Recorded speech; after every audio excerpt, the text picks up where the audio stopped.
And with that, we will go to Q&A. And I ask anyone on the panel, if you want to take one of these, please repeat the question first to make sure everybody has heard it. Okay? Questions. We'll start down there with Rob, because it's the first hand I saw. So this side of the room, the Infinity side of the room, we're all coming out of giant corporate America. What would you say is the chief pros or cons of going from this kind of corporate scenario to more like this kind of startup environment? So I can answer that because I've worked for big corporate America. I worked for Coors Brewing Company, which is a $4.3 billion brewing company. I've worked for Eaton Corporation. It's Hey, Dan, Can you repeat his question really quick? So I already forgot. I was so excited. The question was, if you're coming from the Disney Infinity corporate America, what's it like going into, or what are some of the benefit, pros, cons of going into the startup world? And I was saying, I've been there. I've worked for two very large companies worth over $1 billion. And then I've worked for very early stage companies like the Ubers and now Homey. And for me, it's one, truly being passionate about the product and seeing something develop all the way through. And maybe you could see that with the games that you guys are developing. But it's truly up to you and that founding team to grow that business. And that's something that's really cool to see. And there's this weird dynamic of total flexibility and none at all. So it was something like you can work 24/7, but you get to pick which of those hours you want to work 24/7 or some stupid, something like that. So it's extremely demanding, but also it's not the rigid corporate America of you get 2 weeks of vacation this year and make sure you're in the office by 9 o'clock and you're out by 5 o'clock or whatever. It's really just this fun collegial environment where everybody's working together. It's a team. You're joking around. People are in flip flops and hats backwards and stuff like that. And for me, I found that to be something I liked more. I thought I was always going to work in corporate America and go all the way up the ladder and stuff like that. And then I have found actually it was the exact opposite. That bored me, and you do the same thing and you sit in a meeting and you look at slides and charts of all the productivity and profit and loss, and everybody just says the same thing every week and it never seems like it changes. Versus startups, it's a new thing literally every day, almost every hour. And I love that. So.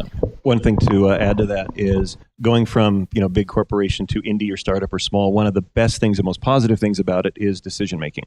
You no longer have to wait 2 weeks, 3 months, and 14 committees to add a feature to your product, but you can sit down and make that decision and go implement it that same moment, afternoon, hour, tomorrow, whatever you want. And personally, I love that. I would add that the things that can torpedo you that are completely out of your control is very small, and that's not where you're coming from. Where you're coming from, it's you don't see the torpedo that gets you. It's completely out of the blue. Pretty much everything aside from asteroids that could torpedo you in your own endeavor are things that are at least in some measure in your control and visible.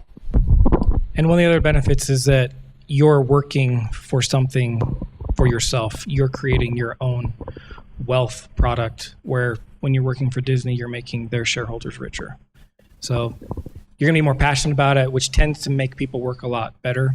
So if you thought you had good quality work before, your work is going to be even more exceptional now that you're doing it for yourself. I'll add one con since we're all getting on the pros. You do have to have a very high risk tolerance. And if you're one of those people who wants to know that your paycheck comes every 2 weeks and it fills that bank account, stay in the corporate America. If you're okay with knowing that in 3 months you may have zero money, and let alone you've asked 4 other people to leave their jobs where they got that consistent paycheck, and now you're going to have to tell them, we're not going to pay you, and can you go without a paycheck? You have to be comfortable with that, because that is an absolute reality. Or at some point, for probably most startups, you're going to run it down to the wire. Even for Homey, as Steven mentioned, in February, we were getting to the point where we may run out of our seed funding if we don't get some money here relatively soon. And that's a scary thing when we've asked, at that point, 11 other people to leave jobs where they are making $100,000 a year and getting a consistent paycheck. So just make sure you have that ability to handle one of those emotional downs if you start to head down that area. It's one level of stress to say I'm responsible for myself, and another one to say I'm responsible for these 5 people, and it's a whole another level to say I'm responsible for these 10 people. And that stress I never experienced until I ran my own company. All right, next question. So there's always a thought that I can keep my day job and do this on the the side. You know, what is your advice on thoughts like that? So the question is, can you keep your day job and do all this on the side? My first answer to that would be, it depends on how passionate you are towards it and what are you willing to give up. Because in order to keep a day job, 8 to 10 hours a day of something that you're doing, and then to put another 20 hours a week, 40 hours a week, which means evenings, weekends, your significant other has gone to sleep and you haven't seen them for months, are you willing to do that? And if you're willing and are that passionate, then yeah, it can be done. I know a lot of people that have been successful doing it that way. That is a very, very, very hard road, because on the flip side is the number of people that I see have that idea and then life gets in the way. Oh, I have to go to work tomorrow because that's the paycheck. Oh, I have to do this. Oh, I have to do this. And everything else gets in the way. So it really, to me, it comes down to you and your dedication. Can you make that commitment? You're going to be really tempted, if you're anything like me anyway, and I think this is kind of common. You're going to be at your job right now that you're thinking of,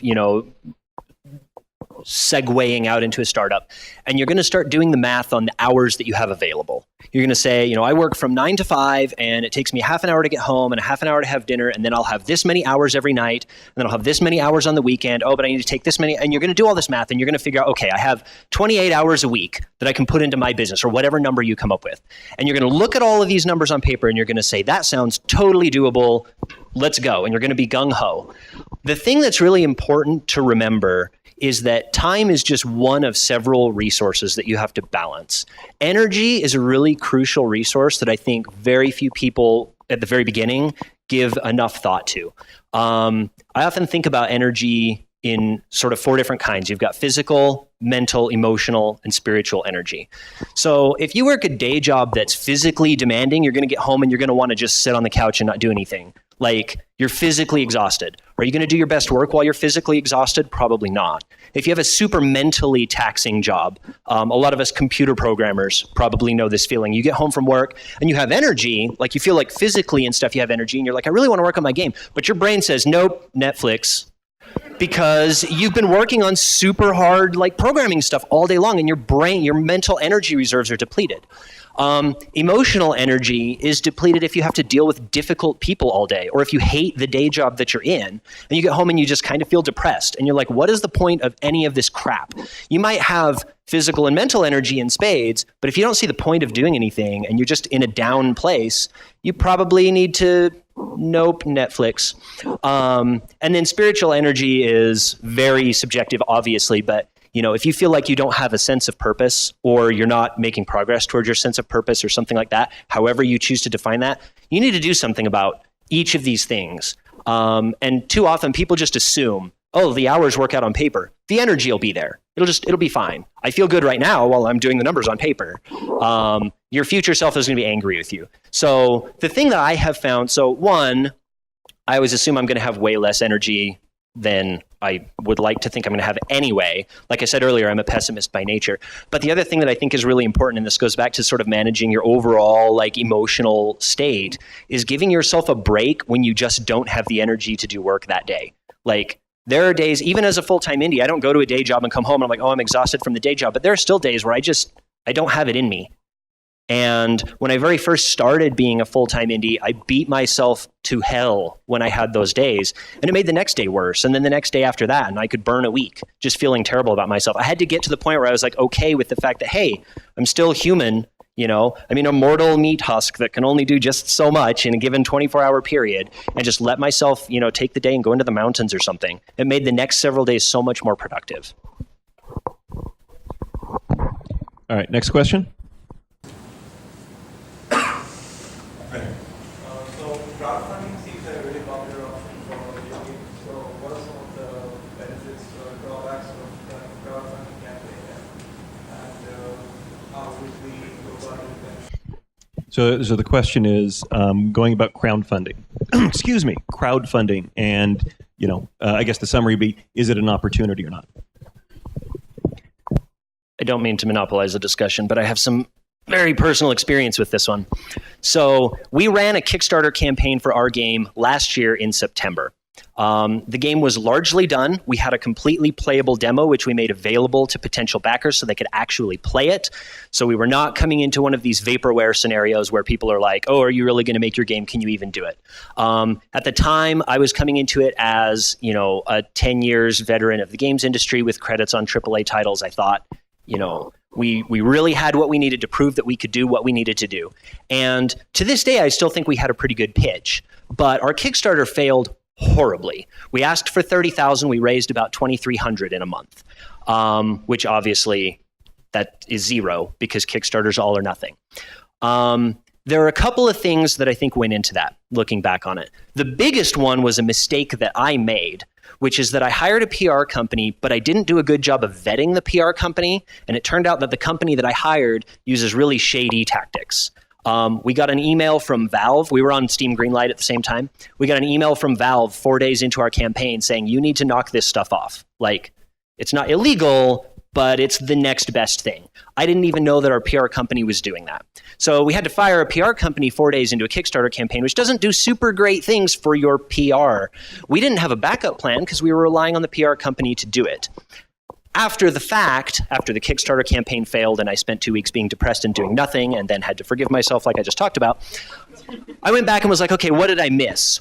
And what I missed was if I had done a couple more days of actually genuinely digging, actually talking to people whose games had gone through that same company, I would have gotten all the testimonials because all those people started to come out of the woodwork when I actually started looking at them. I just started looking at it way too late.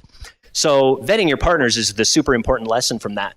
But the other thing is more generally, honestly, even if that hadn't happened, if we'd had a good PR company, I don't know that I have 100% confidence that we would have still succeeded. I'm hoping somebody on the panel will provide a counterpoint to this because I don't want to be like super doom and gloom. And I also want this to not be the case, just personally in general. But my personal feeling right now, and not just because of our game failing, is that Kickstarter for video games is kind of over. Like, that was a 2 or 3 years ago thing. I still see Kickstarter doing pretty good for people that I know who are in board games or physical goods. But for video games, it feels like there were just too many of them, too many people basically coming to Kickstarter and asking for money, and too many of them just disappeared without a trace.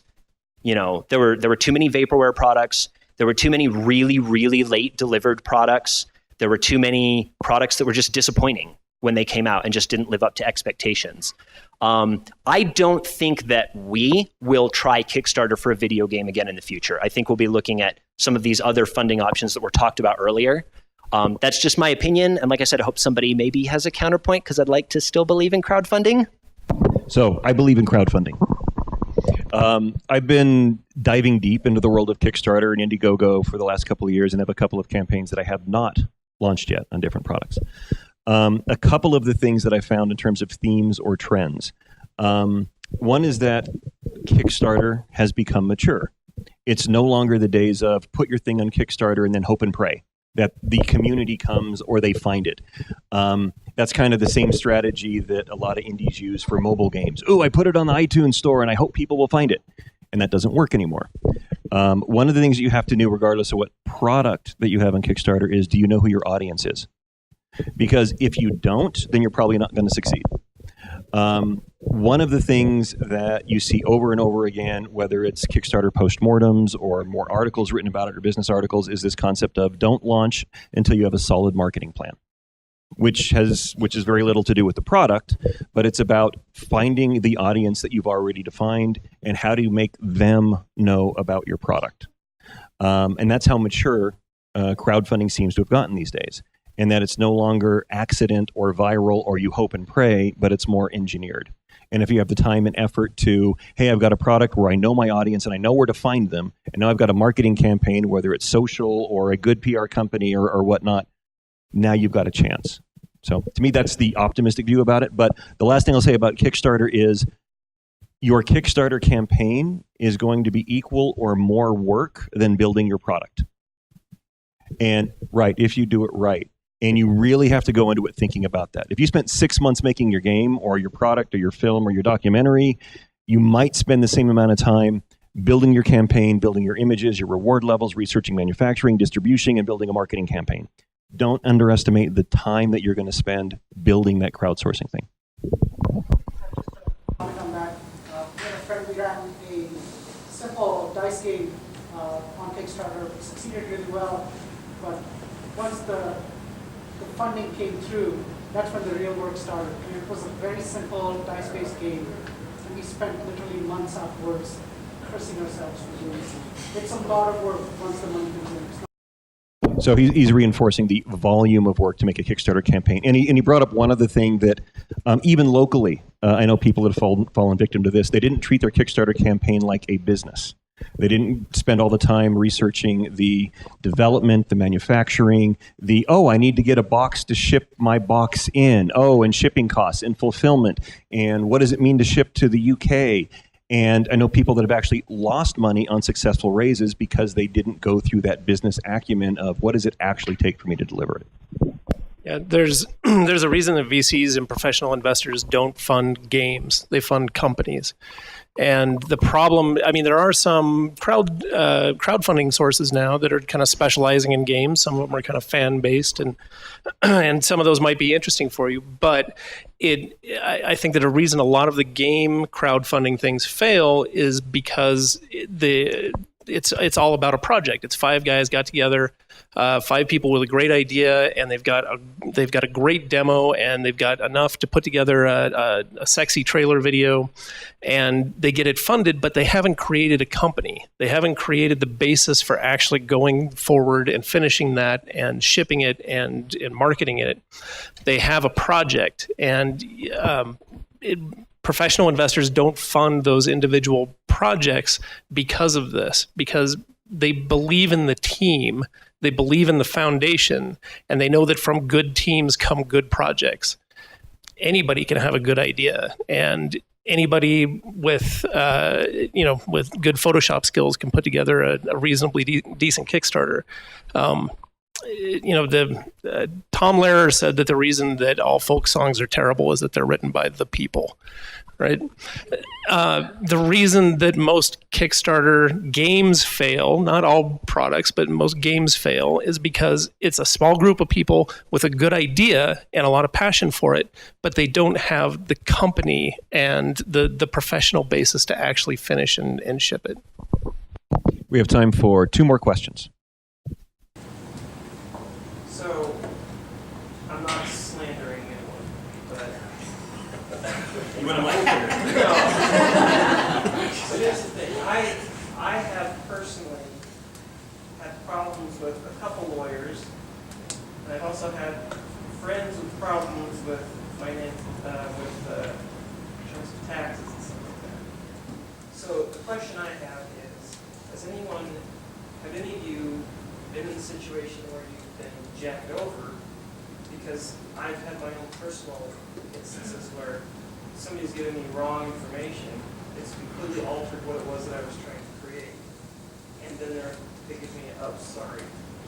Whereas I went to them, they are professional, and they give me the wrong advice. So I'm not nailing you guys, but I'm just saying, is there ways of vetting who it is that you get involved with? I mean, you could tell me go shop around, but I wouldn't even know the first thing about who I'm talking with. I mean, I trust people that they're going to be correct with me, but that's not necessarily always the... So the question is, how do you vet a professional that you're going to get in business with? Who wants to take that? I would just say I and my companies have literally lost millions of dollars to relationships that were checkable if we had just made the extra call. That talk to people who have done it in the industry, talk to people that have worked with them. They've wasted a lot of time and a lot of money that could have easily been addressed if I just said, give me the last 3 people that you've worked with so I can call them up and chat with them. And if they're legit, they won't have a problem with that. And if they're not, then you'll get a lot of snow and static. It is just the legwork and the relationships. But I get a lot of calls from heads of companies that are saying, hey, we've got this agent that we're thinking of working with, or this attorney, and I saw that this attorney worked with you, and I will give it to them straight, and they will give it to you straight. One of the things I like about our digital age now is when it comes to a professional or an individual or a contractor, Google provides so many new tools that we didn't used to have, whether it's the Better Business Bureau, whether it's the Chamber of Commerce, whether it's the Bar Association. There's so many different ways to research somebody before, getting in bed with them, so to speak. And I know for me, building up Clark, if I'm going to, work with someone, I was going to work with you, I'd immediately spend a half hour researching all of the review sites and, the Bar Association stuff and seeing what I could dig up on somebody. In terms of taxes, like what's your just to confirm what you're saying, in certain things that I have to do, I run across other accountants. We're not all the same. My industry sucks. They're really lazy. They're what I call plug and chug. Give me your information, I'll put into some software, and don't call me. And if you do call me, I'm going to bill you at 6-minute increments. No offense, Stephen. I think a quality professional will be able to give you names of clients of theirs that you can call and ask questions. And I would say ask them, will you give me the name of someone who no longer works with you so that I can call them? All right, last question in the back.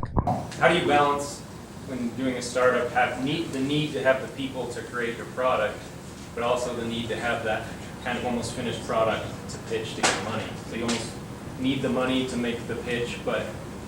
So how do you balance making your prototype versus asking for funding versus the number of people to create it? Is that a good summary? Right, like needing those people to create that product to pitch it, but in order to pitch it, you need to have...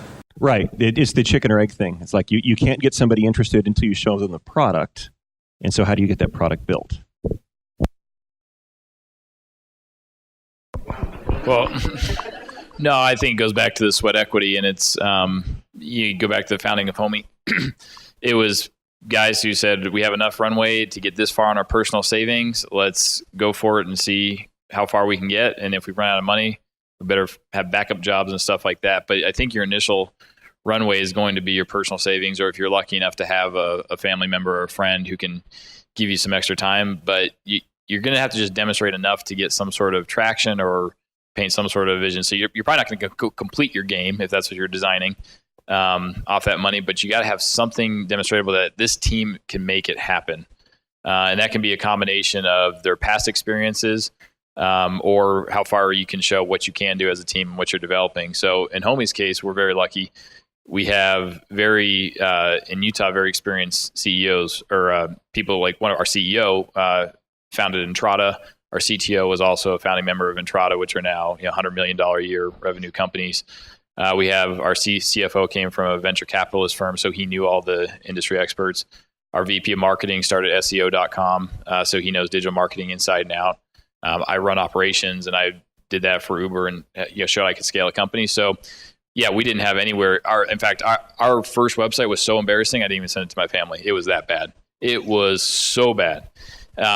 But they understood that we had a team who in the past had shown that they could demonstrate good judgment and use money wisely and also build something that never existed before. So, but it required savings on our own to get that initial stuff going at least. One thing I'd add to that is, and this is the demon of any creative endeavor, is put yourself on a hard deadline. Whether it's sweat labor or you're just working for expenses or whatever the minimum is, without a deadline that you're working to for your prototype or your proof of concept, whatever you're going to show, it could go on forever. No one knows when the pain and suffering is going to end or when the cool thing is going to come out the back end or when people are going to run out of money or, when do I look for a job to pay the mortgage? Work to a deadline, absolutely. 9 out of 10 people who've succeeded in games at one point sold somebody when they had Jack. Right? They sold the other team members that got involved with them, or they sold investors, or they sold whatever. It's storytelling and it's vision. I think everybody up here in some way or another has said you have to have a clear vision of not just the game that you want to build, but the company that you want to build. What is the vision for where that company is going to be in the marketplace in 3 years? What's the company culture that you're going to create? And what's the pedigree of the team? And why should I believe that they're going to be able to do this? It's really is like putting a band together. And if you say, hey, I've got this this kick-ass bassist and I've got this great singer and they've done this and this, then all of a sudden the kick-ass guitarist is a little more inclined to come in and join the story. But it really is that kind of storytelling. And at some point you will have to convince the other team members or investors or somebody before you have anything that you do have a vision that's worth them putting in either money or sweat equity or something else. Okay, let's give the panel a big hand.